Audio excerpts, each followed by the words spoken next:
a shiner of some kind. Oh my goodness, it's a little fish, a catfish. My goodness, they get small in here too. You can use lighted bobbers. You can use bells on your rod so you can hear when you're getting a bite. Or the line, I like to watch the line. You can fish from shore if you don't have a boat. Channel catfish. And the main difference between these and flatheads is the split tail. These whiskers are very soft and they're a way for the fish to find its food. It helps gather the scent out of the water when it's looking for food. A very interesting fish. He's gone. Something I've done for the last 20 years is night fishing. It's just a wonderful way to get out and get away from it all. You don't have any horns honking or neighbors hollering. It's just you and being in the great outdoors. And it's quiet. It's very quiet.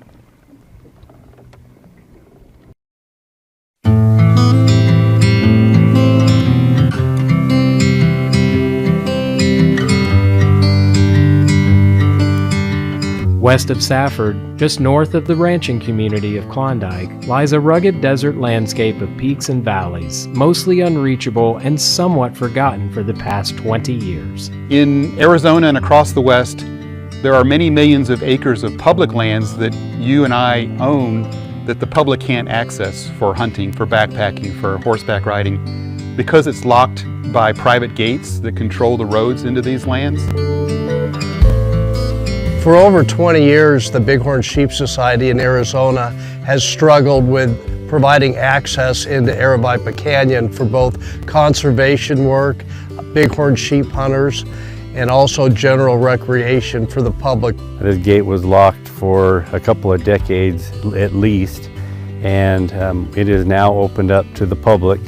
There's about 2,800 acres of BLM land up in here that was acquired in addition to a little over 300 acres of the Forest Service. It's a great way to fulfill our mission in Arizona by opening up, in this case, 40,000 acres of beautiful, rugged public lands for access by the public. I actually grew up in this area, and as a kid, we could go out there, you know, and could enjoy it.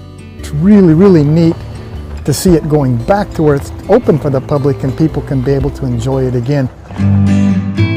The acquisition of land that makes up the Cross F Ranch now provides an opportunity for hunters, hikers, and outdoor enthusiasts to rediscover an area rich in history.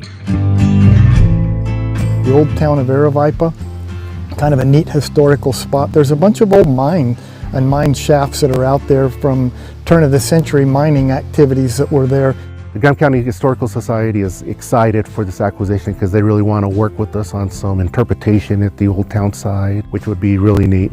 There's a place called Landsman Camp, which is kind of on the Forest Service, and there's some trails that come up out of Landsman Camp. There's Tule Springs and some really neat little areas down in there. There's about a mile of the road that the Arizona Game and Fish Department purchased an easement from the Nature Conservancy, who then gave that to Graham County, and that is the access that gets you up into this Cross F Ranch area. The roads behind the gate are primitive roads. They haven't been maintained very well for quite some time. We're up in here right now maintaining some of those roads and working with Graham County. They have agreed to maintain this road up to some shipping corrals that they historically maintained it to. They'll still be primitive roads, but they will allow public access up in here so people can come up and enjoy them in some type of 4x4 vehicle. Purchase of the Cross F Ranch also helps protect existing wildlife corridors and natural habitat across the area for future generations. This project is also about habitat and the connectivity with the mountain ranges. The ET Ranch essentially opened up, we'll say, half the pie on the east side of the Santa Teresas. The Cross F Ranch opened up the western half of the pie. Because of the acquisition, we are able to conserve and protect a wildlife corridor between the Santa Teresa Mountains and the Galero Mountains through the Aravaipa Canyon Wilderness, connecting up to the Santa Teresa Wilderness of the Forest Service. A lot of the water supply for Aravaipa Creek comes off of this landscape, and as most people will recognize, Aravaipa Creek is hugely important. It contains the most diverse population of native fish in Arizona. We have mule deer, whitetail, javelina, we have mountain lions. We'll see bears in here. Quad is kind of an interesting one that we would see down here too. The money for BLM and the Forest Service to acquire the private lands of the Cross F Ranch came from the Land and Water Conservation Fund, from a portion of the federal government's share of offshore oil and gas royalties that is then reinvested to protect our country's natural resources. The purchase of the Cross F Ranch solidifies access to the public thanks to the collaboration of many partners, including rancher Kathy Sargent, who conveyed a public access easement across her nearby dry camp ranch the Arizona Game and Fish Department funded. It required many parties to come together and collaborate, including the BLM, U.S. Forest Service, Arizona Game and Fish, Graham County, as well as sportsman groups and outdoor recreation groups that all contributed financially to make this project possible. Trust for Public Land came back to us funding partners, and there were some significant contributions from the Desert Bighorn Sheep Society, the Wild Sheep Foundation. Towards the end, they approached Arizona Sportsmen for Wildlife Conservation and wondered if we could contribute something through our license plate money. We run a grant program through that, Conserving Wildlife License Plate, and through the National Wild Turkey Federation, we were able to contribute $40,000 to help consummate the deal. This was my main project for the last year and a half, over a year and a half, and to see it completed is really big. It's really big for the BLM, really big for the public. It's a huge acquisition that is going to benefit everybody. This project is really the culmination of 18 years of my career as a land specialist. It reconnects people with their public lands, and it also is going to provide 42,500 acres of that access that hasn't been around for the last almost 2 decades. This is actually something that the department has been working on for many years, trying to get this to be able to be opened back up. So it's a huge win, but not only a huge win for the department or for hunters or for any particular one group, it's actually a huge win for the state of Arizona.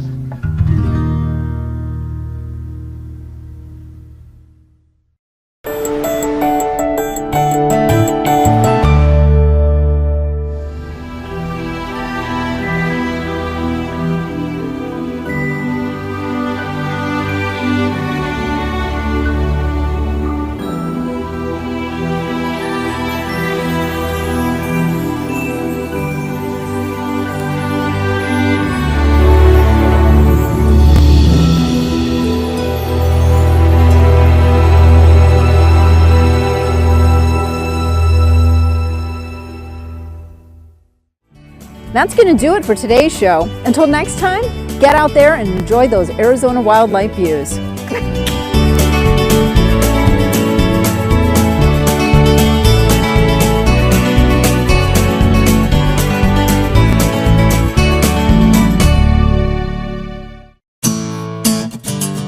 To subscribe to Arizona Wildlife Views magazine, which includes the Arizona Wildlife Views calendar, visit www.azgfd.gov/magazine.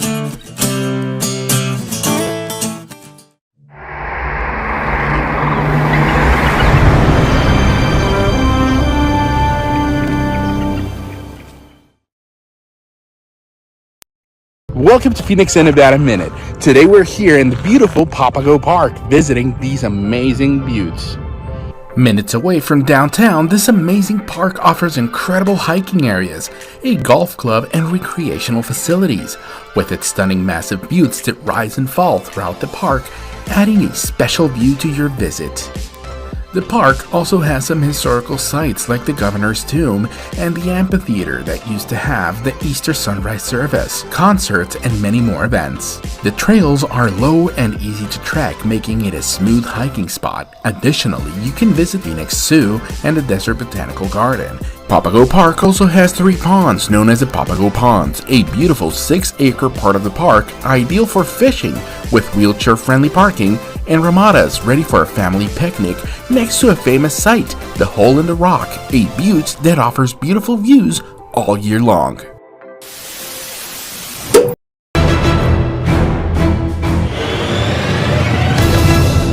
Good morning and welcome everyone.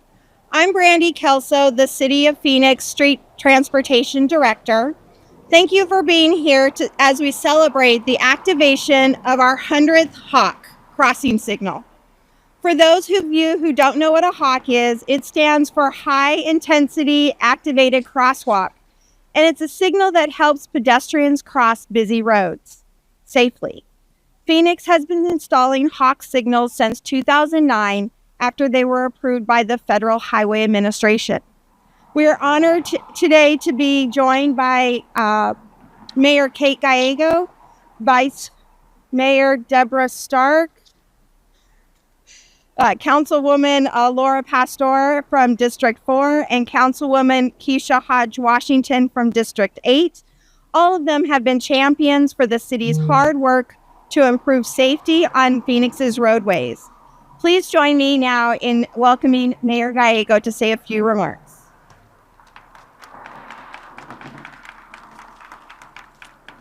Good morning, I'm Phoenix Mayor Kate Gallego, and I'm excited to be with you here today to celebrate the city's 100th Hawk, helping pedestrians, cyclists, and those who roll have a safer city.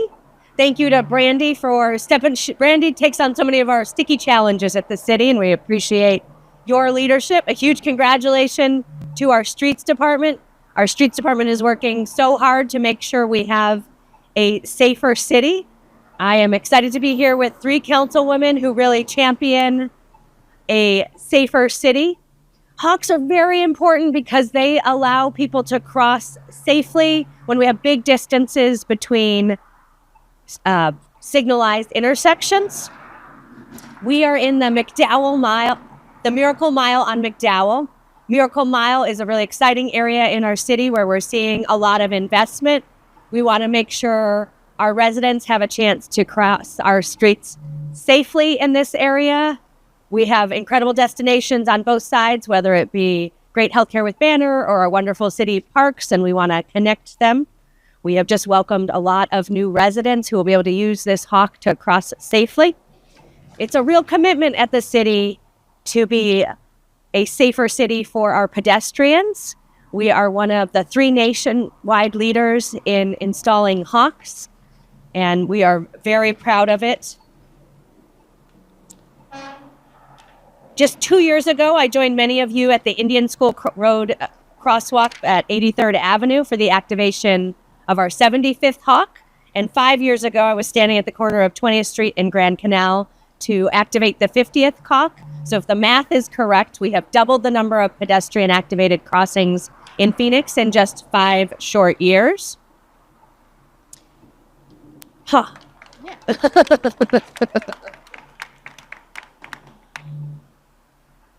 It makes sense that Phoenix and other cities across the state use the Hawk to allow pedestrians to cross the road safely. The Hawk was created by a former traffic engineer at the city of Tucson, Richard Nassi. So the Hawk is an Arizona original. Hawks are designed in the state of Arizona, and they are keeping our residents safer. Everything we do related to roadway safety is intentional, from our Office of Pedestrian Safety to our Roadway Safety Action Plan to a City Council resolution embedding the Vision Zero strategy into our Roadway Safety Action Plan. There was a time when we didn't support Vision Zero at the City of Phoenix, but this council does. The voters of Phoenix elected leaders who care very much about supporting Vision Zero and creating a safer city. So it shows the importance of community involvement. Hawks are widely requested in the city. Part of the reason we were able to double the number of Hawks is our residents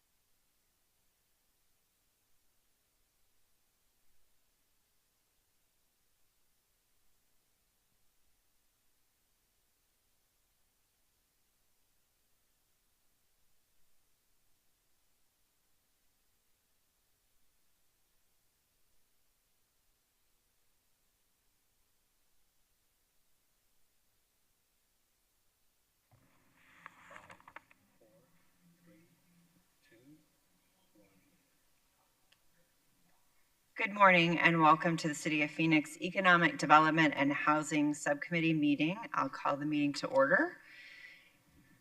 First, we'll have our city attorney explain public comments. Good morning, Madam Chair, members of the subcommittee. During citizen comment, members of the public may address the subcommittee for up to 3 minutes on issues of interest or concern to them. The Arizona Open Meeting Law permits the subcommittee members to listen to the comments, but prohibits members from discussing or acting on the matters presented. Thank you, Madam Chair. Thank you so much. And next we'll have our our interpreter introduce themselves. Yes, good morning. This is Mario Barajas. I'm going to be serving as today's interpreter to our Spanish speakers. I'll take a moment to introduce myself to our Spanish speakers. Buenos días, mi nombre es Mario Barajas. Voy a estar sirviéndoles como intérprete a los de habla hispana. Solamente les pedimos de antemano, si es que van a estar dando un comentario público, por favor de hablar claramente y evitar distracciones de fondo. De esa manera lo vamos a poder interpretar de la mejor manera posible. Muchas gracias. Thank you, Madam Chair. Thank you so much, sir. Do we have anybody for call to the public initially? No. Wonderful. Do I have a motion to approve the minutes? So moved. Second. I have a motion and a second. All those in favor, please say aye. Aye. Aye. Aye. Any nays? Hearing none, the motion passes unanimously. Can I have a motion for, we have consent items 2 through 5. Anybody have any questions on any of those items? Hearing none, do I have a motion to approve? So moved. Second? Second. Wonderful. We have a motion and a second. All those in favor, please say aye. Aye. Aye. Aye.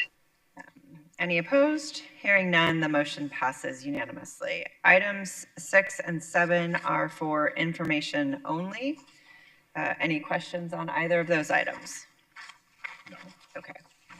Then we will get to item 8, which is our Access to Chilled Drinking Water Initiative update. And for that, we have Michael Hammett and Danielle Vermeer. Thank you for joining us today.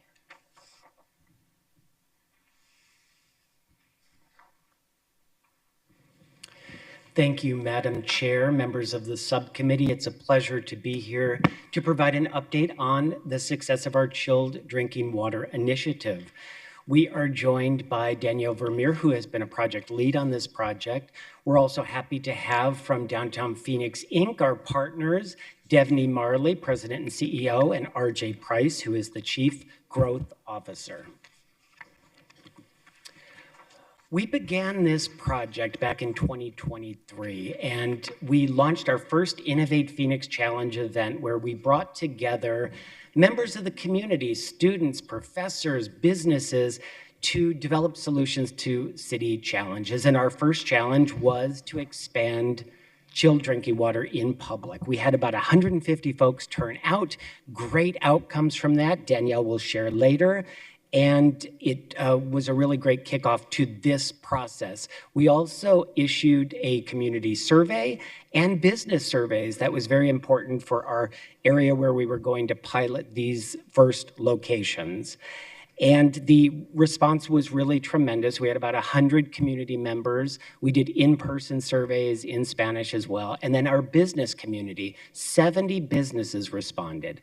And across the community and business surveys, we found commonalities, and that was that there was the feeling in our active transportation areas of the city, there were not enough. It was hard to find drinking systems. And also that people responded that they would not use them if they didn't feel like they were clean and well maintained.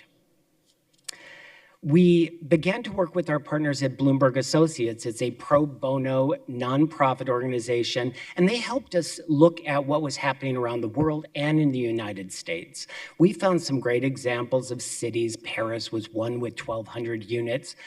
Italy has some great cities that are leading in this, but in the US, the decline of the drinking fountain was evident, and also the challenges with bringing in drinking fountains that were chilled and well-maintained in public spaces was something we did not find. So we were able to kind of move ahead with what we were learning from our community. What we found was that community wanted these near public amenities, near public buildings, open spaces and parks, and really transit. So transit where they're walking, biking, and also connecting to public transportation and our rideshare apps. We kicked off our pilot. We custom designed units using a vendor, Murdoch, and they were really willing to work with us to respond to what community was letting us know. Public Works was a partner, our water department was a partner, and really going back to Downtown Phoenix, Inc., they were a critical partner, and I can't overstate it, in terms of the maintenance of this and that feeling that it was something for everyone and that it would be monitored and well maintained.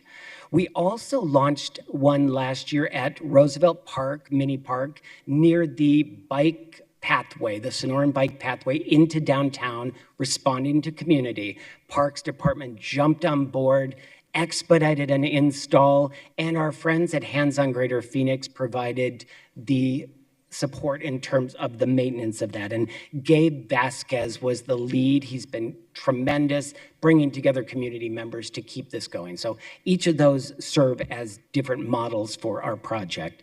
We have been undergoing evaluations of these units, and that's why we had them in close proximity daily, monitoring, doing heat testing of the thermodynamics of the system and also the water and the chilling of the water and how people are using them. So that's been ongoing.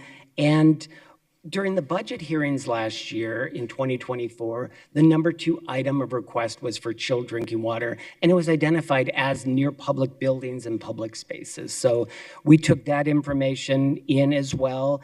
And then during the summer, when the communications office assessed all social media discussions around our heat efforts from May 1st through October 26th, the number 2 discussion item was the chilled drinking water project. So we were really happy to see that it was in line. It was second to cooling centers and well ahead of shade discussions.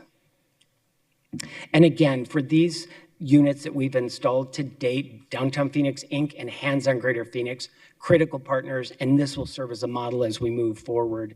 We have 6 units in development currently, and we'll talk about that a little bit later. Spreading the word was important, really educating folks about what was different about this. The ambassadors at Downtown Phoenix have been really great in spreading the word. We've created postcards with a little bit of, kind of what this is about, and then also a map on the back where folks can find these first 3 units. And then we created a digital map. And my team put together a map that tells the story of this. Like, what makes it unique and why is it in the innovation office? And that includes a digital map that we can continue to evolve over time, and we have, and we'll connect with our units as well as partner locations. Media has been really responsive at a national level. Morning Edition on National Public Radio, KJZZ, the local NPR affiliate, has done multiple stories. Monocle, which is an international business platform, they did a small piece on us, and we got some response where others reached out to us as well. And then city communications, our city channels, our council offices, all spreading the word about what this is and why it is different. And now I will pass it off to my colleague, Danielle Vermeer, who again has been a lead, and she will talk about the outcomes. Thank you, Michael. So as mentioned, we've done a few different evaluations on the units since their installation. This includes thermal temperature readings of the surfaces of the units as well as the water temperatures. And the surface temperature is an important piece here because it can really impact the survivability of the chiller inside the unit, as well as the user experience of the person having to touch the fountain to access water. And with our thermal evaluations, we also did testing of some heat mitigation materials that emerged from our Innovate Phoenix Challenge. This includes a cooling paint and vinyl that we applied just to the tops of the units. And what we saw is about a 6-degree temperature decrease after application, noting that if we were to apply them to a greater surface area of the systems, we might see a greater temperature decrease. From a water perspective, we've seen anywhere from 65 degrees Fahrenheit to 73 degrees Fahrenheit. And we do still consider that 73 degrees Fahrenheit to be chilled, because when we compare it to how hot the water comes out of the units without the chiller operating, we can see temperatures upwards of 103 degrees Fahrenheit. In addition to our thermal evaluations, we also did usage evaluations by installing flow meters onto our systems. And what we've seen over the past year, collectively for the 3 units, is 14,000 gallons of water dispensed. And to help visualize just how much water this is, it would be equivalent to over 106,000 standard single-use plastic water bottles. Or if you want to think about it in terms of your reusable water bottle, it would be equivalent to about 56,000 32-ounce reusable bottles. And most recently, we've installed some remote cloud-based sensors onto our units, and these upload data to a live dashboard so that we can see how the fountains are being used throughout the year, month, the day. We can even pare it down by the minute, and this can be advantageous for early leak detection as well. And this was also a connection through our Innovate Phoenix Challenge. So on the graph here, that red line represents your average outside temperature. And then we can see throughout the year that the systems are consistently used, but there's a particularly high demand for chilled drinking water in our hotter summer months, June, July, and August. I'll pass it on to Michael to discuss some next steps. Thank you, Danielle, for that great work on the project and the outcomes. It's really tremendous to see this, and it'll help us as we move forward. We wanted to make sure any investment was a strategic investment that would deliver the outcomes we were looking at, while really kind of making sure that whatever we're spending is put to good use in optimal locations. Our next locations currently underway are Herberger Theater, and that's in partnership with our convention center, and our Homeless Solutions campus at 71st Avenue in collaboration with our Homeless Solutions team. We are partnering with Community and Economic Development to connect to the Central Station location. They have procured one of our units, and we will be able to monitor that and connect it to ours. So again, there won't be a cost from the city at that. It's a partnership, which is by design. And then Desert West Park in West Phoenix, that's at about 59th Avenue and Encanto Boulevard, and that's in partnership with the Parks Department. Councilman Galindo Elvira was able to secure funding for that, so we're really pleased to move in that direction. And from the beginning, we wanted to make sure we were diversifying our funding sources. So we had some spark funding in our innovation fund, thanks to our members of council, that allowed us to really get this moving very quickly. And then we started to identify additional sources, including the Gila River Indian Community Grant, which we successfully applied for, $154,000. That is set over 3 years, so it'll give us enough to move some of this forward in addition to others. And then the Arizona Community Foundation, that was the grant funding supported through the Councilman's Office, District 7, Councilman Galindo Elvira. And we've been working with partnerships with departments. We're looking at every opportunity to move this forward in a way that makes sense, where we can incorporate it into existing infrastructure. So we did apply with Streets for the Reconnecting Communities grant in West Phoenix along the Grand Canal, and also with Office of Environmental Programs for the Community Change grant south of downtown. And so when departments are applying for this, we're looking for opportunities to incorporate this, including our Cool Corridors work with the Heat Office and the Streets Department. And then also continuing work with the Transit Department and Light Rail as well, because we're responding to community and making sure that we're connected to all of that. Future expansion. We've validated this and we've been able to pivot on the design internally, externally, so that it's optimal, that it's chilled, and that we're maximizing our efforts and preventing any kind of leakages, as Danielle mentioned, and any other kinds of challenges. So we'll be moving in all directions, following the responses from community and our council member direction.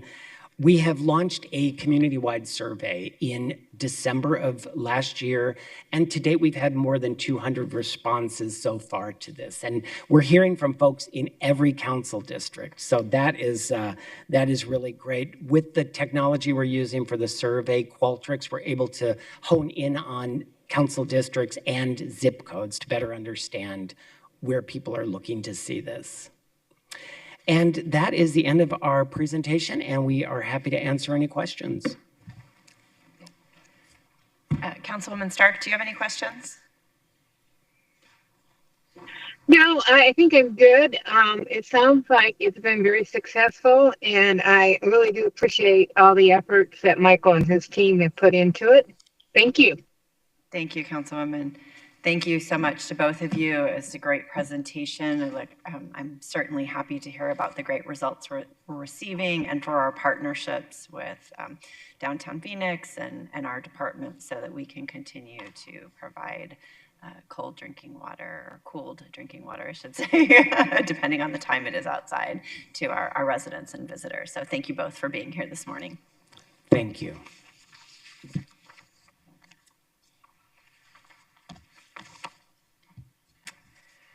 Item 9 is our Downtown Phoenix Parking Master Plan, and we have a whole team joining us. We have Ms. Chris Mackey from Community and Economic Development, Brianna Velez from Street Transportation, April, and I'm not going to say your name, April, because I'll butcher it, Convention Center. You can teach me how to say it later. Jeff Stapleton as well. Thank you all for joining us this morning.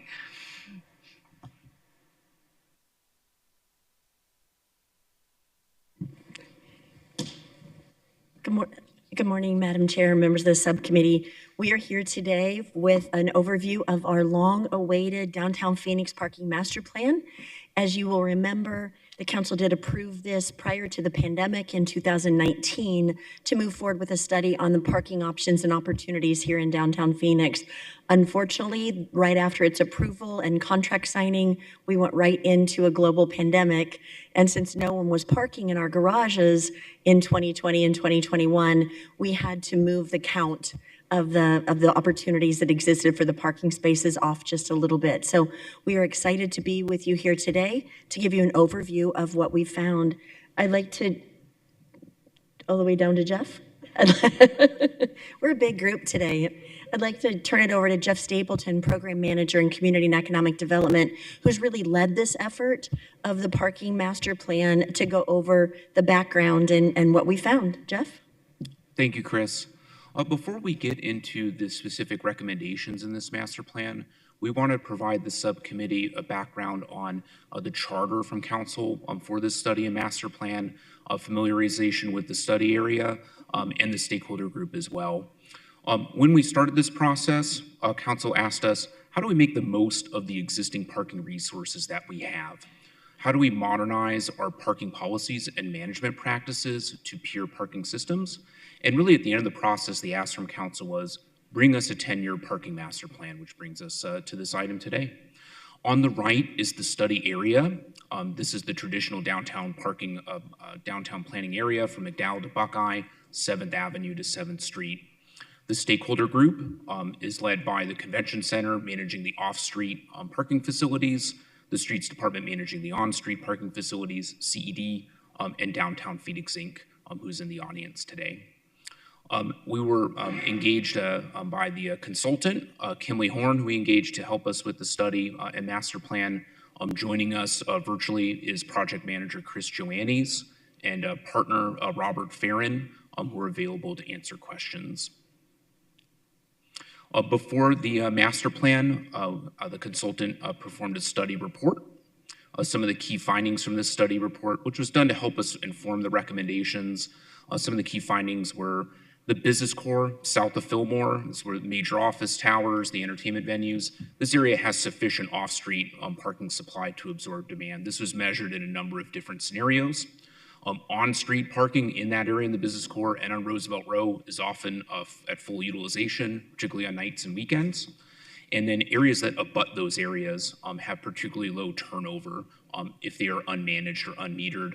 There's not enough turnover for multiple users to use the space throughout the day. And that report is available on lobbyist.phoenix.gov. Moving forward from the study report, we prepared a set of recommendations for the master plan. We engaged stakeholders and council on those recommendations at this time last year. We then took them out to the public. We did that through two different methods. We went directly to neighborhood groups and presented on the recommendations. We went to their neighborhood meetings.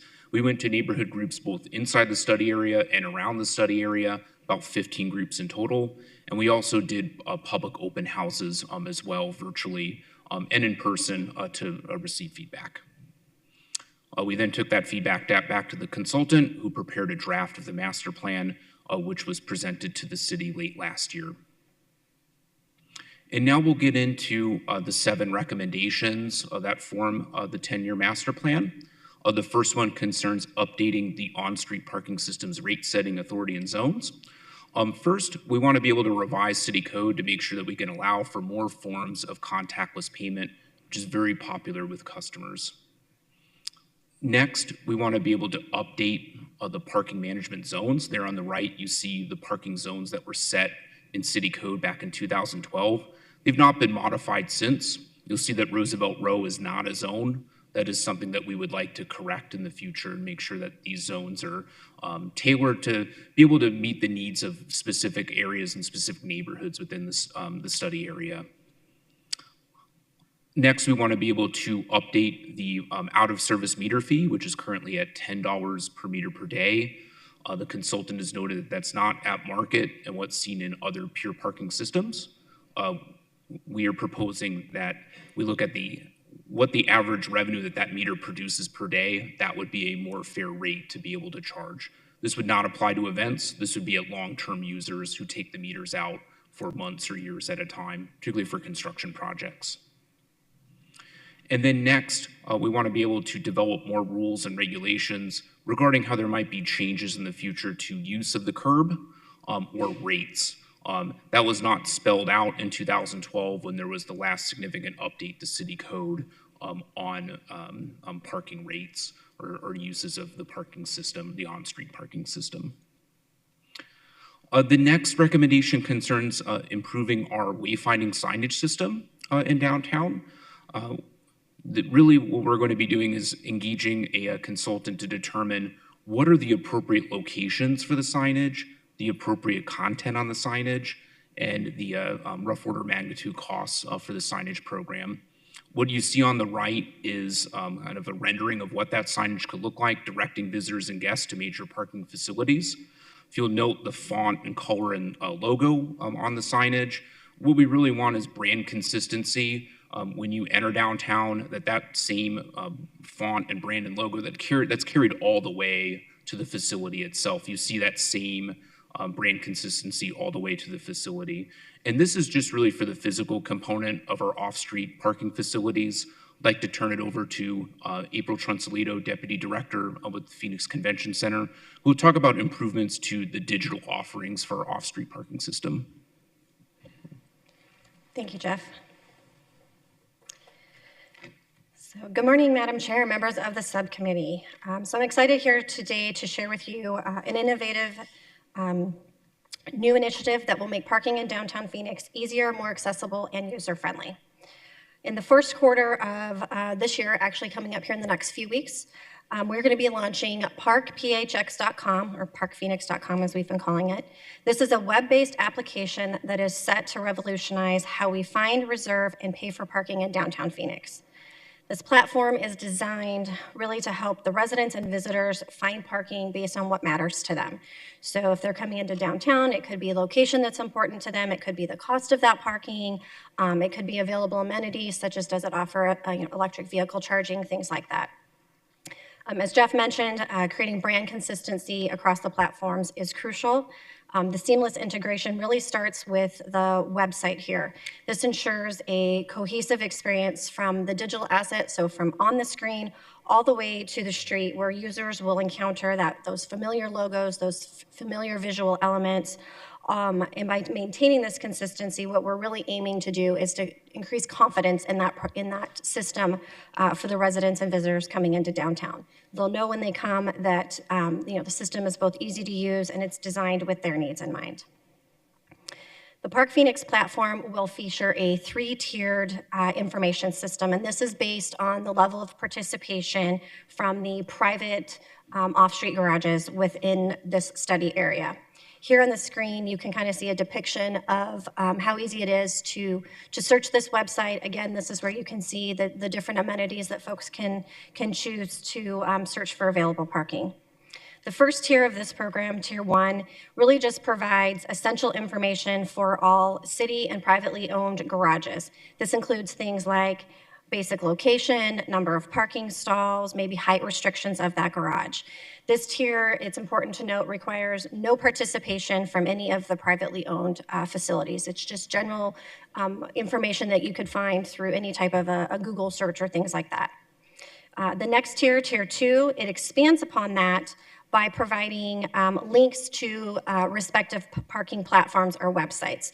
So again, thinking of the private ownership lots, this is where if they had their own website with parking information or their own platform where folks could purchase parking, there would be links to that. It will include additional information such as steps to major downtown venues such as the Footprint Center, Chase Field, or the Phoenix Convention Center. This tier does require minimal participation from those locations, obviously ensuring that information about their parking websites and things. The last tier, Tier 3, this is really, this is full integration into the system. This enables users of this website to see their costs. They can purchase the parking directly through the system without having to be taken to some other entity or other website. We really believe that this is where the pinnacle of the public experience comes in.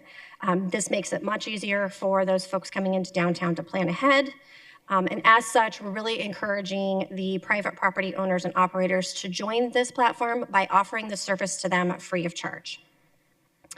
It's important to note that currently all of the city-owned garages and any garages that are currently operated by the city's contracted parking management company are already included in this tier, which currently makes up about 72% of the downtown parking assets. So we already have really great participation at this level already and are working to enhance that. And again, the goal of this system is really to make parking as simple as possible, whether you're looking for the closest spot to the location you're going, the most affordable option, or those amenities that might be available. And what really makes Park Phoenix truly special is its user-centric design. End users, again, have the flexibility to search based on their specific needs. It also displays downtown event information, so you can plan ahead for any major events that are happening in downtown Phoenix.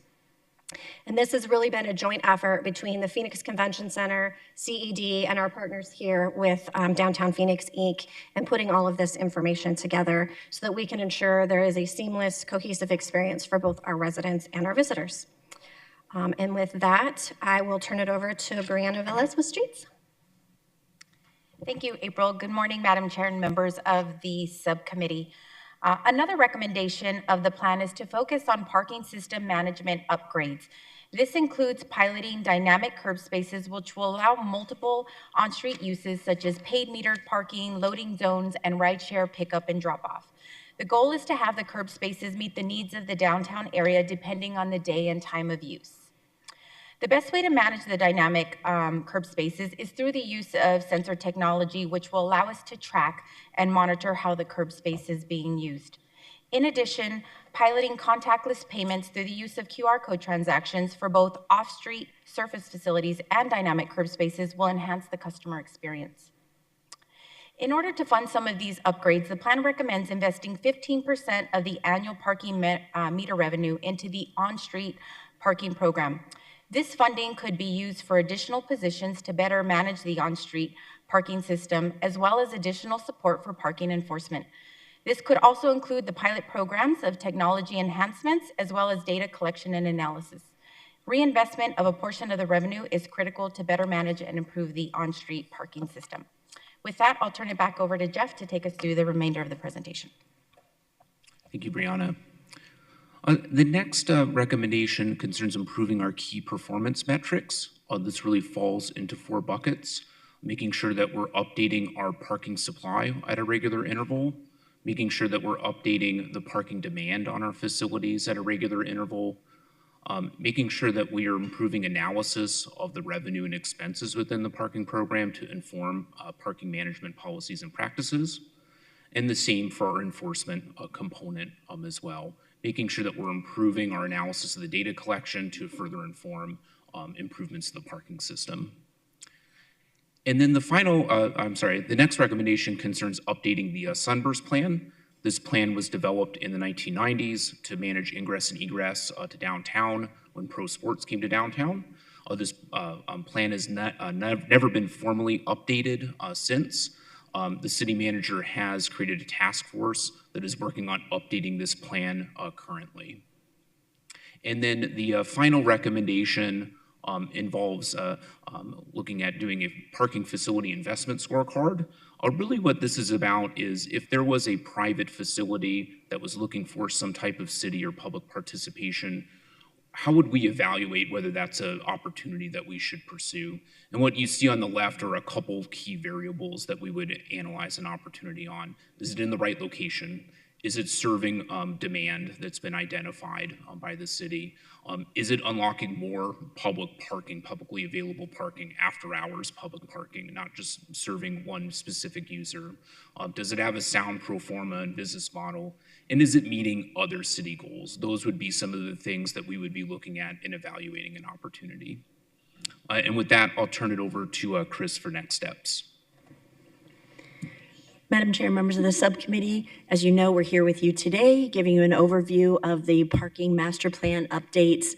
Next, we'll be working on individual master plan components that would be subject to future council approval. So those components that you saw presented to you today, whether it's the wayfinding signage, whether it's the curb management, whether it's looking at a scorecard, we have projects that could provide future parking. We'll be back before the city council as we have real meat on the bone, if you will, to bring forward to you. So we'll be coming to you. It is important to note that this is a 10-year master plan, so we don't plan to be done with this a week from Tuesday, as much as I think we'd all like to be done a week from Tuesday. It is a 10-year parking master plan, and that progress will be reported to the council over time annually to give you an update on exactly where we're at there.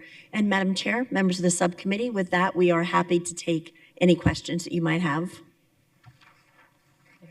Councilman Robinson. Thank you, Vice Mayor, Madam Chair.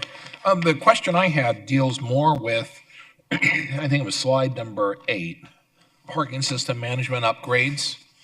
And I'm trying to remember where, I don't know if I read it or was on the radio. I think it was on the radio, on National Public Radio, where they were talking about the latest scam is coming up with your own QR code and placing it over, and they said the place to do it is parking lots. It's just the easiest.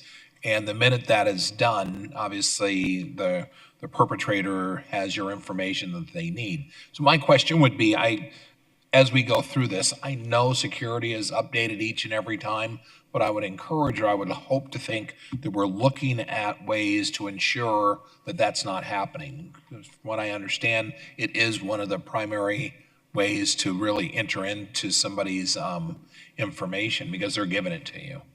Madam Chair, Councilman Robinson, that is something that we will definitely be working closely with our police department on to ensure that we aren't putting people at risk. I mean, as individuals come up with ways to circumvent the legal system and to gather our information, others are working right behind them to try to stop that. And it's, you look at restaurant menus that have a QR code now instead of a menu, and they urge caution in scanning that as well for fear that it's someone who could gain access to your information. So you provide very good guidance and caution for us, and we'll be working closely with police to ensure the least risk to our patrons possible.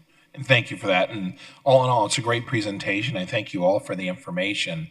It's insightful, it's complete, and like you said, Chris, I wish it was next Tuesday, but 10 years down the road, we're good with it. But thank you. Thank you, Madam Chair. Thank you, Councilman Robinson. I have a few questions. You talk about a recommendation to use average meter revenue when a meter needs to be out of service for a long time, like construction. But when we have it out of service for events, do we not charge then as well? Or does it depend on who is running the event? I'm not sure who to look at. Madam Chair, members of this subcommittee, we currently do not charge for meter hooding for special events. All of the $10 charge that we currently charge is related to long-term construction. Okay. And is there a reason behind not doing it for special events? So I think typically we are very supportive of special events. It's usually happens on a day or two and isn't as impactful as the long-term construction. And so I think as we continue to grow the special events that are happening, particularly major special events that are happening here in Phoenix that we're really excited about, I think that's something that we think is beneficial to the city. And because they're not long-term, we think there's not a benefit in directly impacting those types of events. And I'm guessing Ms. Mackey would like to say something about the economic impact of the special events. Madam Chair, I'd love to. You must have seen me anxious to push my button there. Madam Chair, you are, of course, as the chair of the subcommittee, you are so aware of what it means to our businesses to be able to bring that economic impact into such a small area of downtown. And predominantly when you look that our special events are nights and weekends where you don't have the business traffic coming in during that period of time. So our downtown businesses and surrounding businesses benefit so much by those hundreds of thousands of people coming down into the market. And further, the city benefits on the economic impact of money that's spent during those venues. So the cognizant decision has been made to be able to provide the parking when we have to hood those meters, because the benefit to the city is so great in economic impact, it more than makes up for that revenue. Wonderful, I appreciate that. And I want to move on to the wayfinding signage. I think it is beautiful. It stands out. As somebody who raised children and lived in her 5-mile bubble, when I used to have to come down and find parking, it was a very miserable experience. So I'm very thankful for folks who I represent in the Northwest Valley to have better signage to find that parking. So a great idea there. And Park Phoenix, super excited about that. I'm hoping you can do a little bit of explaining, especially for people who are not necessarily technologically inclined. What is the difference between an app and a web-based app? Absolutely. Thank you for asking, Madam Chair. Yes, so the decision to make this a web-based, like an application does. But the benefit to this is we have a lot of clientele that come down here that maybe they're only coming down here once in a while. They don't want to have to download an application in order to get that benefit, or maybe they're not as technology savvy. We do have a lot that come down, especially for at the Orpheum or at Symphony Hall that are elderly, where they're not as proficient with technology or maybe don't have smartphones. So we found that this was kind of the best of both worlds. So those who are at home on a computer, they can still access and see and experience the same thing that those who may be doing it on a tablet or on their phone would experience. So it was a very intentional decision in that regard, but operates both ways depending on the user's preference. Wonderful. And I appreciate that. My dad would never, well, he'd never have a smartphone if he didn't have to, but he certainly is not downloading apps. He might get on a website though. But we would still, will there still be a cash option payments at our garages for folks? Or I guess they can pay with a credit card, right? Yeah. Absolutely, yeah. Folks Okay. will still be able to pay at the gate in the same manner that they have before. This is just an additional benefit that allows them to purchase that parking or see where they want to park ahead of time. Again, as you mentioned, for those who are not familiar with coming into downtown, it kind of alleviates that anxiety over where am I going, what am I going to be paying? Perfect. And then relative to parking system management upgrades, I know that right? We talk about in downtown, there are some areas where they need that traffic to flip over a little bit more often. And so I'm really excited about us finding the sweet spot for those areas where we can improve the economic development for those businesses there. And I think the last question I'd like to talk about is, or bring up, is relative to the enforcement part of that. And can we look at having our police aides, our police assistants do the enforcement and help you all out with that when you get to that part? Madam Chair, a great recommendation. So we will take that as a note and work with our police department on being able to partner on that enforcement. Fabulous. Right, no, we want to shift it away from them. I don't want the police, right, you understand what I'm saying, right? So our sworn aren't doing it, our police, okay, You're sorry. correct. Yes, having our civil individuals that are working on that as opposed to our sworn. Our sworn need to be working on things far more important than parking. Well, parking might be really important, but not as quite as dangerous as some of the other things they do, absolutely. Yes. Perfect. And then I do have on here that we have Devney Marley. Would you like to speak on this item? You're all good. Excellent. And Councilman Robinson has another item. I'm actually on the app now, and the fact that I can navigate it and look at a couple of things fairly easily, I got to give you credit for that. I wanted to give you a shout out with regard to that, but it is very easy to use. I was looking at a couple different places. It is. I mean, it's user friendly, so thank you for that. Excellent. Thank you. Wonderful. And I think that is all the questions we have for you. I so appreciate the update and the information. I know for folks, I think in the outside of downtown, parking can be a little intimidating and actually be a barrier to coming down to attend events that they might otherwise. So I think anything we can do to help make it easier is major steps in the right direction. So thank you all for being with us this morning. Thank you. Our next item is Phoenix Convention Center booking update.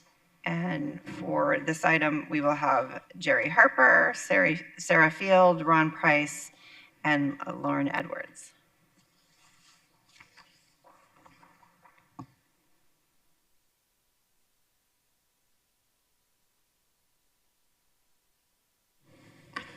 Good morning, Madam Chair, members of the subcommittee.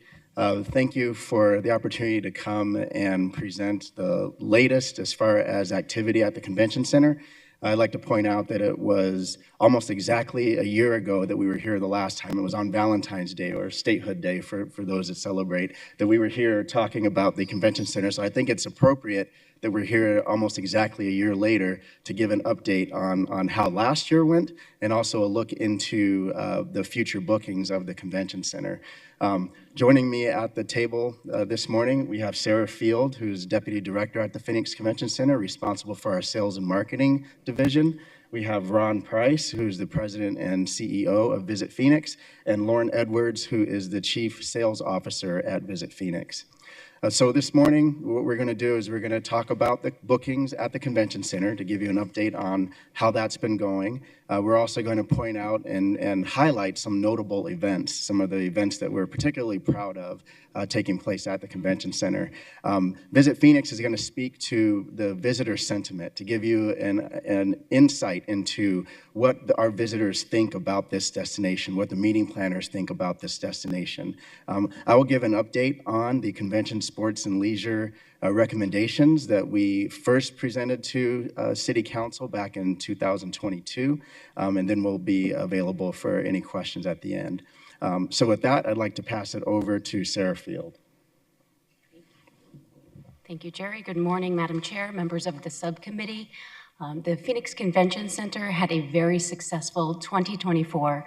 We hosted a total of 62 conventions with 2 major events, including the NCAA Final Four, the WNBA Fan Fest in July. We have seen a number of new conventions that continue to use our Canyon on Third asset in a variety of unique ways. You can see here the Kawasaki dealer meeting hosted a banquet outside on Canyon on Third. Our golf course superintendents were a new group to us from San Diego. They created a mini golf course on Canyon on 3rd, and IAFE, which is International Association of Fairs and Expos, created a carnival atmosphere complete with a Ferris wheel, which you might have seen in December. Overall, these 62 conventions created an estimated $488 million in economic impact in 2024. So looking ahead, 2025 is in great shape. The future is strong. We have 64 conventions booked. We are on par with pre-pandemic levels of bookings here. The average lead time has increased this year, which is great news. The average lead time is now around 3.6 years and continuing to increase. This is a course correction when everything was condensed to a very short turnaround during the time of COVID. Larger events certainly take more lead time to book. And I'd like to point out that we have events contracted through 2035, so 10 years. In terms of convention attendees or delegates, 2024 was a record-breaking year. We hosted over 315,000 attendees, breaking our benchmark goal of 300,000. We are tracking attendees through 2032. Our 8-year outlook is very strong. We're performing at 15% above pace. The 3-year outlook, 25 through 27, is performing at 9% above pace. 2025 alone is slightly behind. However, we do have an additional 21,000 convention attendees that we are in the process of booking. In terms of hotel room nights, this is also very strong. The benchmark here is approximately 330 hotel room nights per year. The average outlook is for 8 years is 17% above pace, and the 3-year outlook is up 11%, so very strong. 2027, you'll see, has above average pace, and that's attributed to the NBA All-Star events and some longer lengths of stay. And here is a snapshot of some of our upcoming notable events. I'll talk about Semicon West and NLC momentarily, but this gives you a good idea of what's coming in the next 18 months. I'd like to point out that a few events here, Kappa Alpha Psi, who we welcomed with a press conference last summer, the AIM, which is Church of God in Christ, Phoenix Fan Fusion, and Volleyball Festival are all events that are coming this summer. These are considered part of what we affectionately call the SMERF or Affinity Market. SMERF is a hospitality acronym standing for Social, Military, Education, Religious, Fraternal. These groups typically are seeking value, and so we're able to offer very attractive offers during the summer months when we have a seasonal rate. And these 4 groups alone will bring in over 72,000 attendees. So we expect a very busy summer. Additional bookings, Urbana is a Christian youth group that we will see between Christmas and New Year's, bringing over 10,000 attendees, and they'll utilize all 3 buildings at the convention center. And Clean Power will be with us for the first time, also with 10,000 attendees.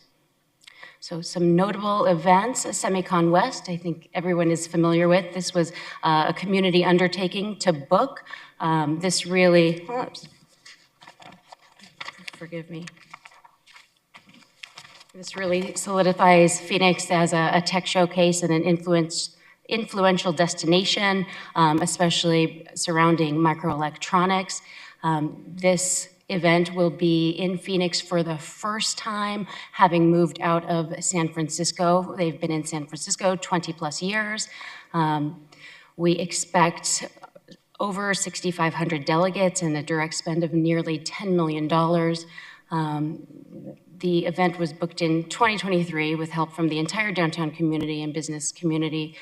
We recently hosted a pre-planning event where SEMI brought their top 70 sponsors to the destination to familiarize themselves with the convention center and our partners, since it's a new destination for them. The general sentiment was, it was very well received. The attendees felt very welcomed and are really excited to be here with us. So they'll return in 27 and 29 with the hope that will be a regular rotation.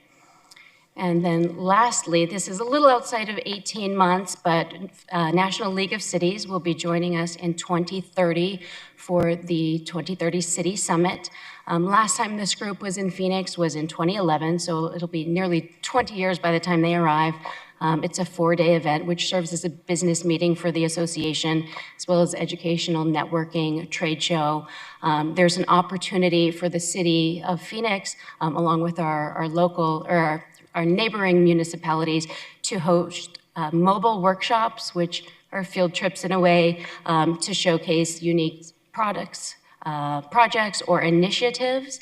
Last time, we featured a tour of Phoenix Bioscience Core, the Phoenix Civic Space Park to highlight the sustainability efforts, and the Phoenix College Depot. So we'll have an opportunity to create some unique workshops for them again this time around, and expect to start putting those pieces together about 18 months in advance. So that is it for me. I will pass it over to Lauren Edwards with Visit Phoenix.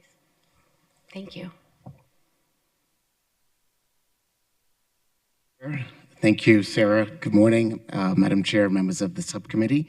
I'm going to share the results of 2 meeting planner sentiment studies that were conducted in 2024 of over 400 meeting and event planners that were surveyed. And of those that were surveyed last year, over 50% of those event professionals hold large conventions across the country that utilize convention centers.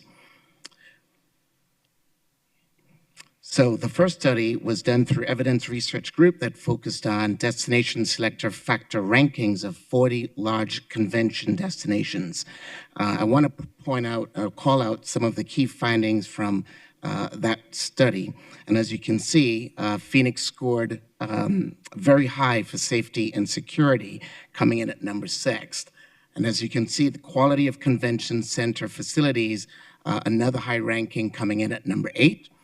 And then, however, the hotels suited for the largest meetings ranked number 19. So more bottom of the pack there that called out our inability or inadequacy of the number of convention quality hotel rooms to accommodate their largest meetings. The second study was done through Future Partners, and Future Partners is a research firm that works with our parent organization, Destinations International. This study was conducted in the fall of 2024 that ranked 22 U.S. destinations and over 400 planners, of which, again, over 55% of those planners that were surveyed utilized convention centers across the country. Planners indicated that Phoenix was ranked number 9 of destinations that they're looking to source their largest convention in the next 5 years. And we also saw a positive change in popularity of the destination, that Phoenix was very popular for those planners that are seeking to source their largest conventions in the next 5 years. But I also want to call out the favorability. We see a low ranking in favorability coming in at number 16, which also indicates, points to the inadequacy of the hotel product, the convention quality hotel product. So while we remain a very desirable destination, you can see the high rankings in safety and security. We know that is a very popular factor that weighs into a lot of meeting planners in terms of their destination selection ratings. Convention quality, convention center facilities also has high marks as well. So they're happy with the convention center, the quality of the hosting facilities, but really the quality of the convention quality hotels. And then you will see more in the next presentation and how our convention hotels do stack up in the next presentation. Again, really good marks from these two research firms. High desirability, strong sentiment from meeting planners for convention center and existing facilities, but we do have some opportunity when it comes to the number of convention quality hotels that we have in the market. And so with that, I'll pass it over to Jerry Harper. Thank you, Lauren. So as a refresher, it was back in 2022 that we presented the findings from Convention Sports and Leisure, which was a group that did an assessment of the convention center's assets and downtown in general. And that study resulted in 3 recommendations. So I wanted to quickly give you an update on where we are with those 3 recommendations. One of them being to explore an entertainment district. And I'm happy to say that through leadership of the Community and Economic Development Department, they're working with HRNA and Multi-Studio. There have been several meetings and discussions with the group, and I believe they're planning on coming back to with recommendations in April of this year to discover, so we can discover what was learned when they did this study about an entertainment district in downtown. So something that we're really excited and looking forward to. Another one of those recommendations was to increase the number of hotel rooms in downtown Phoenix, particularly looking at 800 to 1,200 hotel rooms. Convention hotel rooms, as Lauren mentioned, is very important to distinguish when you're talking about hotels in downtown Phoenix. We're looking for those hotels that are in a position where they can commit rooms for future room blocks for these large citywide conventions that Sarah spoke of. So that's something that we're working towards, and we're going to hear a little bit more about that in the next presentation. And then the other recommendation was to expand the Phoenix Convention Center. And we're currently looking at different possibilities and funding sources while we examine what would be needed to move us into a position where redeveloping the South Building site for the future growth of the Convention Center makes the most sense. So speaking of convention center expansions, I want to talk about something that's been happening with some of our competitive set, and especially looking at since we received this recommendation from CSNL. Again, with that recommendation coming in 2022, in 2023, the Colorado Convention Center recently opened an expansion that they had. It added 80,000 square feet, including a 20,000 square foot outdoor patio that you can see in the image there. I point that out specifically because having outdoor space really adds to the inventory that a destination can offer to meeting planners who are looking for ways to really distinguish the events and present a diverse number of experiences for their attendees, which really draws the attention and excitement for these events that they can get people to register for. So that's one that's happened. Some that are currently underway, Broward County, which is in Fort Lauderdale, they're adding 525,000 square feet, which would get this facility to 1.2 million square feet. That's opening later this year. Austin, Texas, they're adding about 348,000 square feet, which would bring their total package to 724,000 square feet. That's significant too because Austin is really looking to make their new convention center representative of the destination. They actually came and met with us at the convention center because they've identified the Phoenix Convention Center as one that is very distinct to the area, and they wanted to replicate that feeling with their new design. And then Dallas, you know, they always say everything is bigger in Texas. Dallas is tearing down their entire facility, rebuilding their convention center to the tune of 2.5 million square feet, which is significant. And another thing that I want to talk about, if we go back to Broward County or Fort Lauderdale, not only are they completing their expansion at the end of this year, they're also opening an 801-room Omni Hotel to coincide with that expansion. Some other properties that are adding hotel inventory, you've got the Gaylord Pacific, which is in Chula Vista near San Diego, 1,600 rooms. along with 477,000 square feet of meeting space. That's significant, and I mention that because the Gaylord properties are attractive to some meeting planners because they're able to get hotel rooms and meeting space all under one roof. It's a turnkey operation for them. So not only is that going to add competition to San Diego, it's going to add competition throughout the Southwest. And then another property, New Orleans, who's going through a small expansion, but they also just recently announced that they're bringing in a 1,000-room Omni hotel that will be opening in 2029. So those are just some examples of what's happening in our competitive set. And we really feel that it's important for us to keep pace so that we can maintain our ranking, not just in the overall rankings of convention centers, but in the minds and the sentiments of the meeting planners so that they can keep Phoenix top of mind as they're looking to book future business. So with that, we'd be happy to answer any questions. Councilman Robinson. Thank you, Madam Chair. A couple of different things. Jerry, you had just mentioned when Austin came to town asking for information, I hope you gave them misinformation. I just wanted to point that out there since they're going to be in direct competition with us. But that aside, what types of conventions, if you guys can tell us, what types of conventions, let's say we had the necessary quality rooms, the convention quality rooms, what kind of conventions would we be looking at or would we be in contention for? Yes, I can take that. For us, when we think of the desirable convention set, we're looking at conventions that represent the key growth sectors of the city. So conventions and industries, as you heard about Semicon, what does the universe of those conventions look like? And that's an area that we need to certainly grow in with the growth of that industry, the chip manufacturing industry. We look at biosciences as well. So elevating how do we leverage the assets of the Phoenix Biosciences core on our life sciences partners?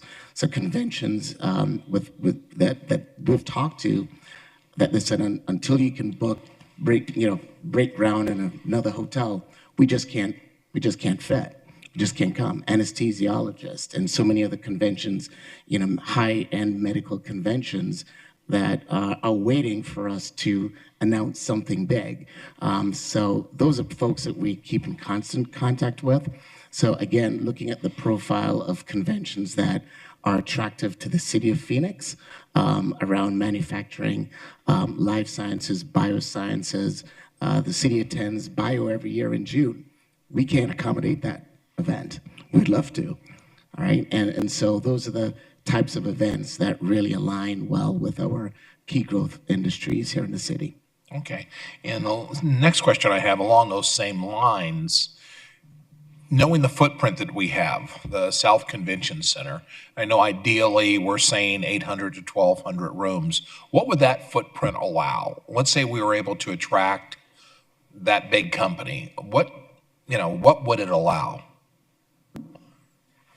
So in terms of the block that we've got that the South Building is on right now, with it being a super block, when we worked with architects to look at, how could we maximize the space on that block while also allowing for future growth for hotel rooms, as you just mentioned, Councilman, the north half of the block would be reserved for convention center space. And again, building up allows us to add to the square footage that we need. And that leaves essentially 2 developable pads on the south side of that block. So the 800 to 1,200 rooms could fit in a high-rise on that block. And the way we've been looking at it is it would be physically attached to a convention center building, which is important because that adds to the convenience for a headquarter hotel tied to the convention center. And that's something that, one thing that Lauren mentioned is when you have meeting planners, it's just the fact that they know that something is coming is attractive to them. So moving in that direction really gives us and helps us to maintain the momentum that we have right now with excitement about the destination. Okay, and the very last question I have, we know what another hotel room would do for it, another hotel would do for the for the downtown area. What more do we have to do? I mean, how do we attract that, be it an Omni, Marriott, whomever? And I don't know if it's a John question or a Ron question, or what more should we be doing, or what would you, Ron, as the CEO of Visit Phoenix, what would you like to see us do? Well, here's the good news about everything we talked about today. We're still a highly attractive destination. Is we have a lot of these conventions and a lot of these hotels at our door that would love to invest in our community. Now the time is, where do we want them to go? What's the space that we've identified that would be the right location and the highest and best use from us as a city side to say that would be the highest and best use? There's going to be a lot of conversations around, if this starts moving forward, is what do we need to do to attract these developments? We talked about the Omni going up in New Orleans, the ones going up in Florida. There's a lot of incentives that are thrown at these convention type of hotels to come plant their flag in their cities and their state. Those are going to be the creative things that'll probably need to be thought of. But I think once we identify, like, this is that land that we want to put out there to RFP or potential even a bigger project such as the South Hall project, I think at that point we'll start having people line up and saying, I'm interested. We already know that, and hearing from our friends within these companies, they are waiting for us to say we're ready. So that, I think, is going to be a good start to the conversation to really understand what the opportunities are for us to start attracting, and then we get into the deeper conversation of how do we pay for it, or what do we need to offer. Okay, thank you very much. Yes. And I'm sorry. Sure. And Madam Chair and Councilman Robinson, just to add, to expand on what Ron Price was saying, having a convention center expansion and a hotel development taking place concurrently really just adds to the excitement for the destination, because we know that in the development community, it would be more attractive for a hotel developer to know that what they're building coincides with the one thing that's going to actually bring in the more people that the hotel would be needing to accommodate. And I think that you can see evidence of that when you look at what's happening in the Broward County, Fort Lauderdale example I just used, because the expansion and the new hotel, the 800-room hotel, are going to be opening about the same time. Okay. All right. Thank you. And excellent presentation. Thank you, Madam Chair. Thank you, Councilman Robinson. I actually have a question. Yes, of course. Is that Councilwoman thank Stark? you. Okay. Thank you. So, when I think of conventions, it's not just what's happening in the convention center, but it's what's downtown, what attracts people to come to that city. So, for example, when you go to San Diego, you think of the Gaslight District and just lots of fun things to see and do. How and I know we're working on an entertainment venue, but how are we marketing? What else is there to do besides go to the convention? And when I think of Phoenix, I think we're more of an outdoor or a hiking community and those kinds of attractions. How do we tie that in to what's happening downtown at the convention center? How do you market that? I'm just curious. Madam Chair and members of the subcommittee, that's a great question, and that's really the focus of the marketing that we do for our meetings convention side. In fact, it's very similar to the same way we market to our leisure travelers. Is we talk about why we're such a great destination, and the fact that this outdoor lifestyle coexists with a very rich, inspiring urban environment. And that's what travelers are seeking, is something that is very unique about the destination. So that's exactly what we utilize. The fact that what Jerry brought up too, and you saw a lot of the accolades that we get, what you all have built in downtown Phoenix with the convention center is very pleasing. The reason Austin is here is because they see that we are always at the top of the list as being a very attractive destination with just the look and feel of it. But I think too, as we all have worked, Devaney and her team and members of the council and staff have built a very rich and vibrant downtown. That is also something that we bring into our marketing efforts. That'll continue to grow. Just the fact we have all these cranes in the air, thanks to what Chris Mackey and the team have done here. believe it or not, when businesses start to relocate here and when businesses look at us as a potential spot for us to come, that also becomes part of our marketing strategy is how do we start talking about a quality of life effort, not just to have a meeting. And that's what we all want, we see in the visitors that come in on the meeting site. They want to walk away with an experience, and downtown affords that. Right, right. Okay, thank you. I'm just curious. I know it's hard competing with other cities, and some cities, obviously in Boston and areas like that, they have such rich history. It's not just that they have a nightlife, it's just they have that kind of attraction. So I'm glad to see that we're trying to promote our outdoor lifestyle. Thank you. Thank you, Madam Chair. Thank you, Councilwoman Stark. And I also appreciate this very comprehensive presentation today. You talked about, Jerry, the Dallas Convention Center and how they raised their old one and are starting from scratch, 2.5 million square feet. I mean, I don't know what the Dallas Convention Center looked like. I'd never been there. However, it does make me as a steward of tax dollars wonder what would cause them to completely raise it to start from scratch, because the dollar signs seem like that would be astronomical. So can you explain that a little bit? I can talk a little bit about it, and I'll also look to our colleagues at Visit Phoenix. From the conversations that I've had with the Dallas Convention Center, what they originally wanted to do was just an expansion. But then when they looked at the needs for them to remain competitive and actually increase their stature in the industry, the best thing for them to do was to just start over again from scratch. I've been to their convention center where it's located, in downtown. There are some areas around it that have built up recently, but they saw an opportunity to expand on that, to create an entire convention center, convention environment, if you will, that revolves around the activity at that convention center. If I remember right, there's a train track that's right by there. There's a cemetery right next to it. So the new design really facilitated them having to raise the building and start over. But I'll turn it over to Ron to add to that. Now that's a great point. And since you haven't been there, to that point, this is one of those destinations that is a top destination for hosting conventions. It's vitally important to the economy of Dallas.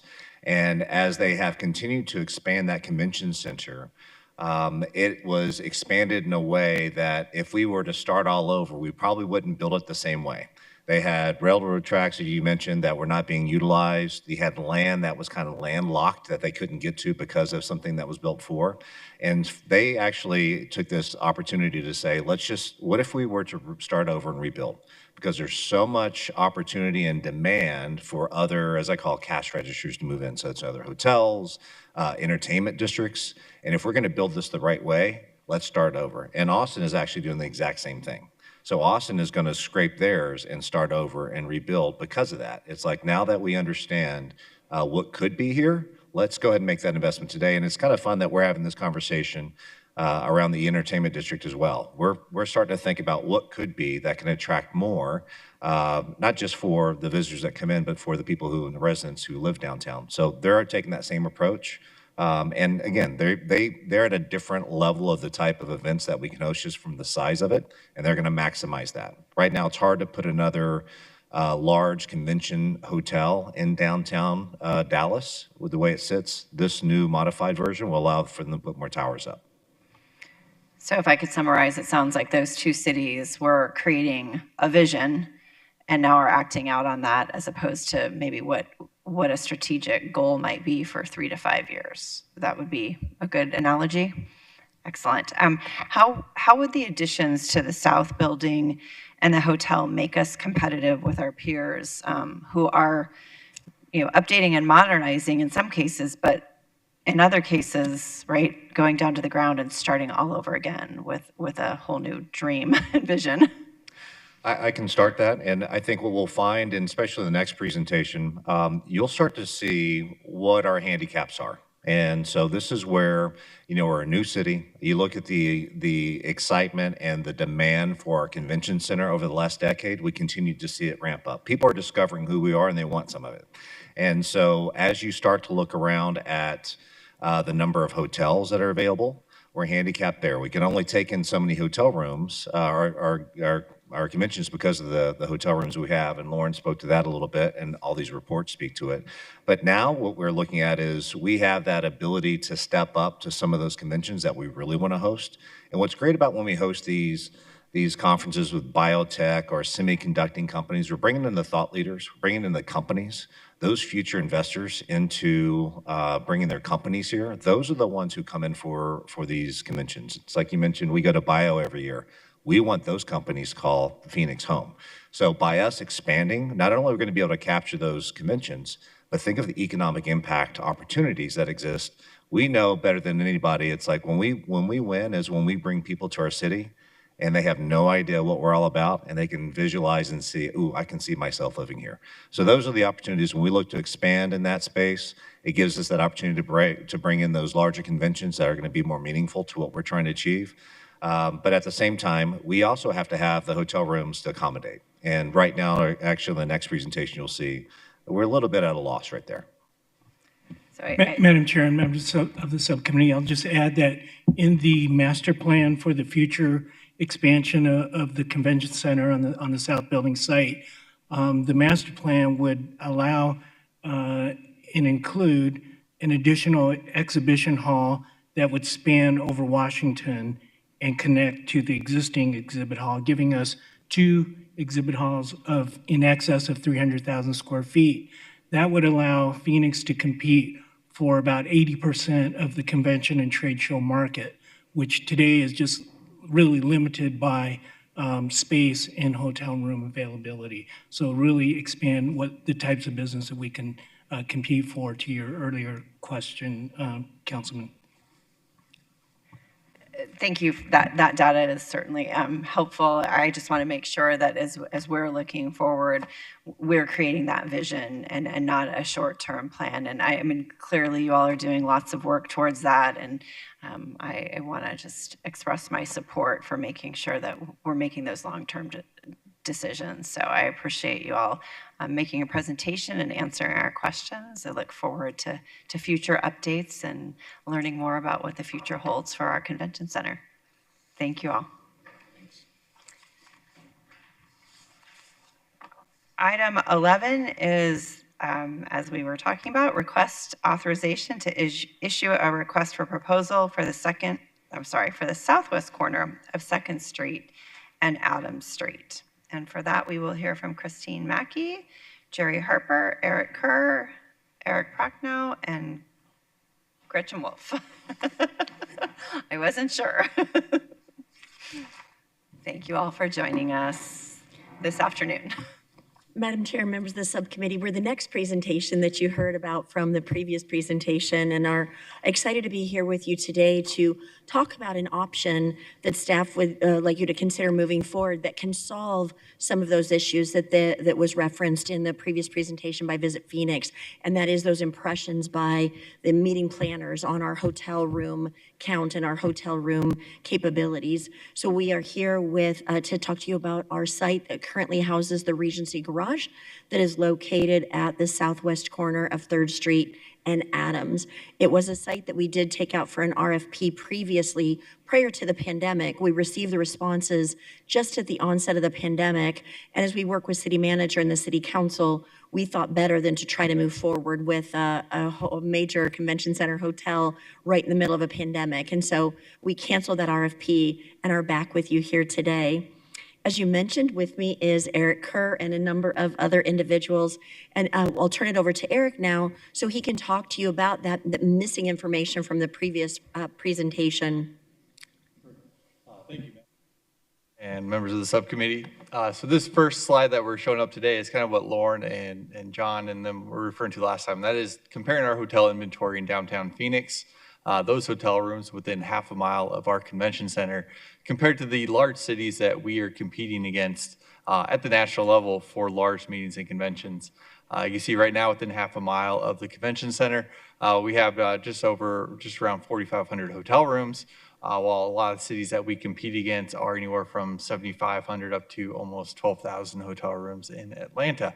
Not only that, but we also kind of put in here the number of hotel rooms in the pipeline. So those planned or proposed, currently listed for each city. So Phoenix does have 2 hotels, 465 rooms planned, but so does our competition. Multiple large properties, including even 2 weeks ago, New Orleans just announced a brand new 1,000 room Omni hotel that will be going into that piece. So we kind of can demonstrate with this, that flow of our hotel rooms within half a mile of each of these convention centers. The next slide we want to talk about looks very similar, but in this we're looking at the committable hotel rooms. So when we go to secure large meetings and conventions, we need to not only secure space at the convention center, but we need to reserve hotel rooms years in advance. This was done in CSL for our study in 2019, and we updated it this month using some CoStar data, kind of looking at that. So if we were to able to secure 60% of all the rooms, half a mile within the convention center, we may be able to build a block up to 2,700. You see that's far below a lot of our competition.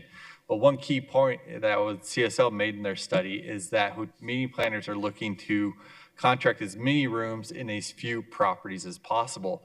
So one study we wanted to look at was like, okay, if we wanted to secure a 2,500 room block for a large convention downtown, how many hotels would we need? And in Phoenix market right now, we would need to get that inventory from 14 hotels. And much of our competition can do this right now from 3 to 10 properties. Additional hotels means possible transportation for attendees, additional work for the meeting planners, additional areas to manage on their end, which is why they like to try to secure as few hotels as possible.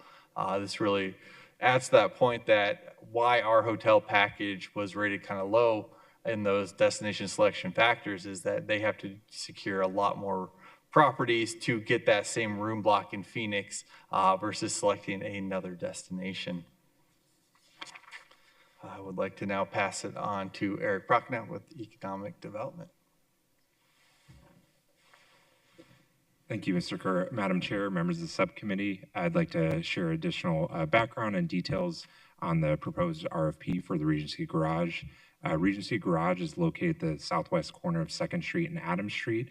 It was originally built in 1972, and it sits on a site of approximately 1 acre site comprised of 506 parking spaces and approximately 22,000 square feet of ground floor commercial leasable space. The garage currently has several month-to-month active leases, a majority of which are parking leases. We do have one lease for ground floor commercial space, which is leased by the Arizona Latino Arts and Cultural Center. The desired project would be looking for from proposers would be an urban mixed-use infill project that could provide a full-service hotel with a minimum of approximately 400 guest rooms. And as we saw before, it could support the Phoenix Convention Center expansion needs and initiatives, as well as the city's convention and visitor industry. We'd also be looking for projects that can capitalize on the site's prominent downtown location, further have consistency with the goals outlined in the downtown strategic plan, and implement some of the recommendations from the Adams Street activation study. I'd like to now hand it over to our special project administrator, Gretchen Wolf, to discuss the RFP terms. Good afternoon. So I'm here to talk about the main elements of the RFP. So with our RFPs, we always issue minimum qualifications. In this case, we want to be sure that we're getting an experienced developer who has done mid to high-rise development. As you've heard, there's also an importance for the development to include a hotel. And of course, we want to dispose of the property at or preferably above appraised value. You're going to see our standard evaluation criteria, if I can control the remote. So this is our standard. We're always looking at the concept to activate the site. What are they going to build there? How is this going to impact our community as the heaviest criterion, followed by the return to the city, and then following up with the proposer's qualifications and experience. With that, I will pass it back to Eric. Thank you, Gretchen. I'm sorry, Eric. I have a quick question. Return to the city. Explain that. So return to the city is the combination of the entire package that they're giving us. So it could be a combination of cash and community benefit. Any of that community benefit needs to be tangible so that we can quantify that we're getting like for like when we dispose of the building. Wonderful. Thank you. Thanks, Gretchen. As far as timeline, city staff previously provided information to the Downtown Core Community Association on January 5th. With recommendation from the subcommittee, we'd be going before formal city council on March 5th. And with council authorization, we'd be issuing the RFP in spring of 2025 and returning to council for recommendation business terms in fall of 2026. I'd like to now hand it over to Director Mackey for a recommendation. And Madam Chair, members of the subcommittee, I'd like to provide a little bit more information on that timeline and things still yet to be accomplished.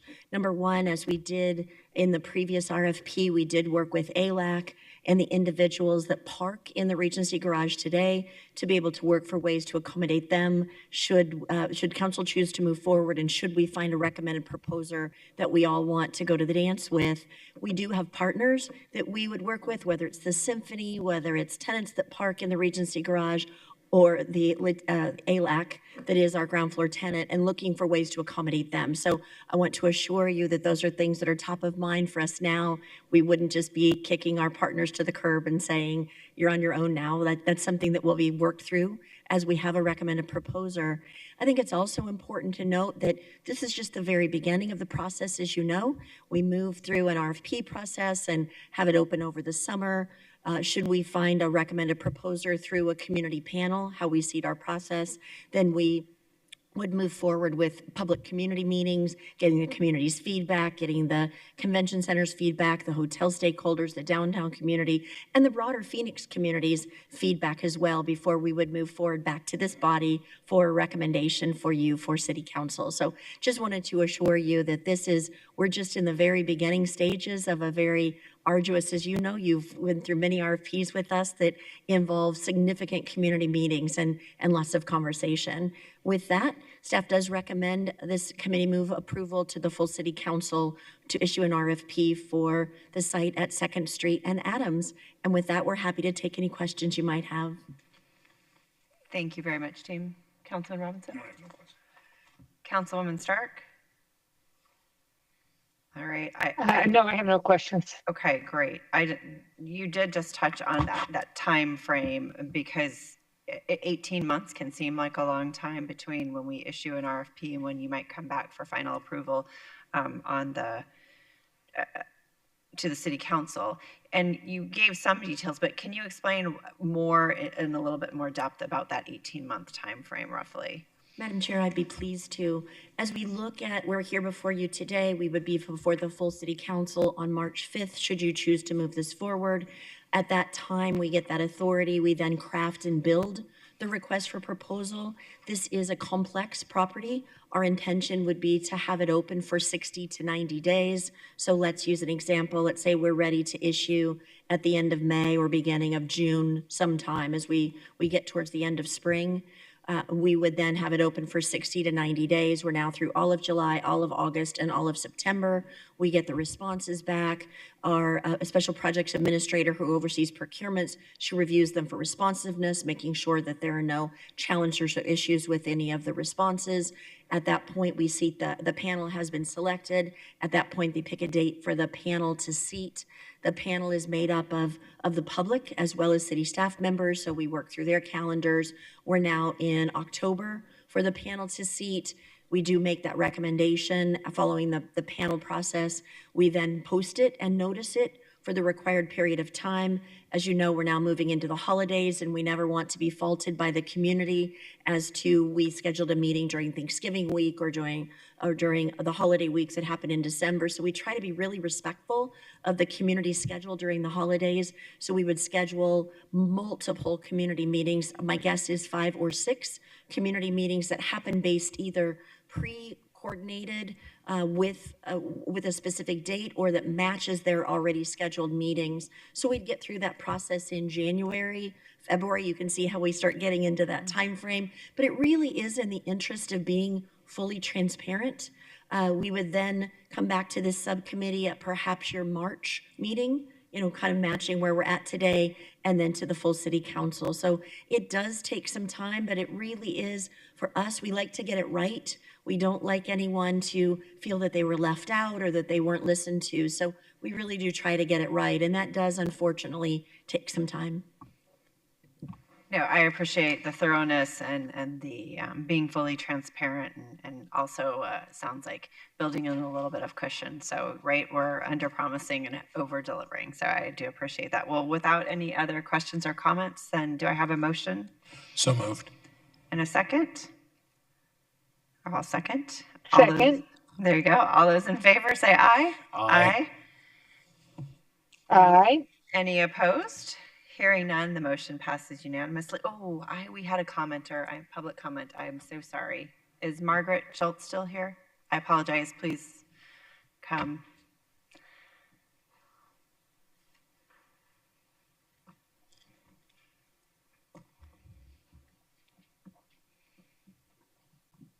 Good morning, Chair and Council members. My name is Margaret Schultz. I'm here representing Worker Power, a nonprofit that focuses on making sure developers and local governments are responsive to community needs and input. We understand that the importance of developing this site successfully, given its proximity to the convention center and the economic significance as a city-owned asset. That's why we recommend the city pursue options to lease the site. Leasing would allow the city to have long-term input over the project and make sure that it is something continuously benefiting the community, as well as allowing the city to gain revenue over time.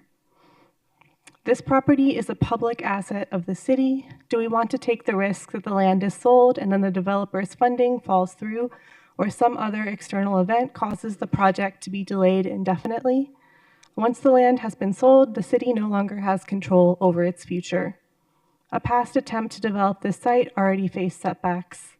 Attempts to build a hotel at another nearby site previously owned by the city, the lot near Haney's across from the Renaissance, faced financing challenges for years and leaving an underdeveloped lot for an extended period of time. Not only would a lease give the city more control over what happens with this property, it would also open up new revenue opportunities. Thank you for the opportunity to speak. Thank you for your comments. And Chris, could you explain some of the safeguards that are often in our contracts to ensure that things aren't hanging out there forever? Madam Chair, absolutely. So as we move forward with these projects, the city is very cautious to not transfer the properties, whether through lease or through sale, to the developer who's going to build until they have actually been through the entire development process. So we have them they go through their preliminary site plan approval, they go through their development approval, they actually have to have received and pay for their permits. To Ms. Schultz, thoughtful comments, it is very important that we maintain that asset and not just turn it over to someone else and then hope that something will get built. So until they've spent significant amounts of money and acquiring the permits that they need, the city does not transfer that property until them at that time. So we do protect that for our taxpayers up until that period of time. So we would agree with Ms. Schultz how important that is to ensure that we don't have those delays. I'll also reference the Central and Adams site that went forward. It is important to note that was in our department's control during that period of time. I will also share with you that we were able to continue maintaining the parking revenue. We didn't transfer it to the ownership. We kept it in the city's control. If the project had fallen through, we certainly would have been able to take that back out to another request for proposal. As you'll remember, a good portion of that time was during the pandemic. And so that was some exceptions that we had on development. But I would applaud Ms. Schultz for her thoughtful comments, and we're right on the same page she is.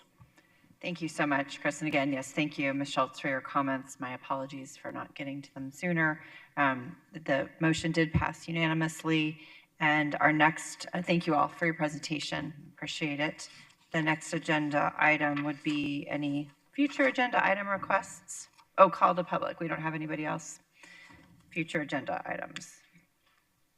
Hearing none, then I will adjourn the meeting and look forward to seeing everybody next month. Thank you. Thank you.